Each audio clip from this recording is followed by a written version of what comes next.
This is Jeff Curran, the D-Zone. Tony Patritto, Rochester Adams head coach, just finished a big overtime win here at Stoney Creek, 26-20. What did you guys do to pull off the win today, and just some thoughts on the win? You know, we were just not clean all night, especially on offense. Defense played great in the second half, by the way. Coaches did a great job. But we were clean for 4 consecutive plays the whole game. When we did do stuff right, we moved the ball pretty well. I give a lot of credit to Brady Lindstrom for stepping in when Rhino was hurt and leading that drive down. The offensive line picked up their pace.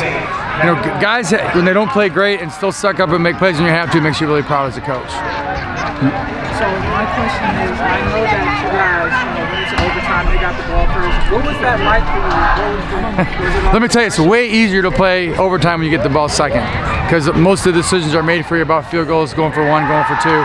It's a huge advantage to be on defense first, so the coin toss is really important there. And then we felt very confident with the way our defense was playing, that we were going to have a great opportunity to get the ball with no points on the board. Give it to Lorenzo Sarter there. Yeah. He makes a ton of guys miss throughout the whole game. The fourth quarter, he was outstanding. Is that kind of what you guys were feeling as an offense, that Lorenzo was going to carry you a lot there in the fourth quarter? Yeah, Cameron Dodwood, who's a big play guy, was cramping. He wasn't playing in the second half. Rhino's on the sideline or can't move. Kind of limited what we're doing offensively.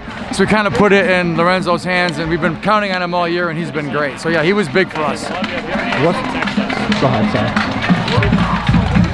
Going into the game, what was the game plan? I noticed, especially early on, there was a lot of you guys control the first. Sure.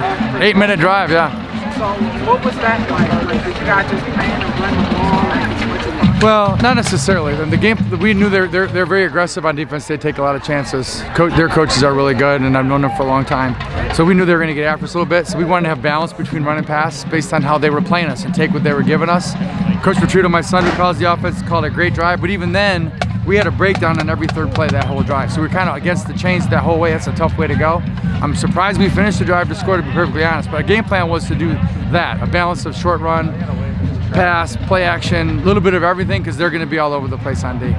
What kind of adjustments did the defense make throughout this game? Stoney was able to get some points there with some explosive plays, but it seems you guys really got things figured out. Yeah, we wanted to get downhill more on them, stop them before they got going. Their quarterback's a very gifted runner. Number 10's a really good runner. They've been bullying people with their offensive line all season, so we wanted to get downhill on them, prevent them getting past the line of scrimmage. They got us with some passes early, and then we kind of shored that up. So I know that you guys lost the last game before this one. Yeah. So what do you think this game does for momentum, just winning away like this? Yeah. Well, high school football is all about chemistry and belief, as much as anything else. So I'm hoping our kids gain from this the belief that when they do stuff right, they can be pretty good. And that's what the message was after the game. We make mistakes. We're not a very good football team, and we weren't very good last week against Clarkson. We weren't great tonight either with the mistakes, but we did enough to win, especially with the defensive effort in the second half. But we get our stuff cleaned up, I think we can be pretty good. You built Rochester Adams into one of the best programs in the state. Why are you able to have so much consistency and success here? That's the easiest question I've ever had. It's the guys that I coach with. My staff has been relatively unchanged for 23 years.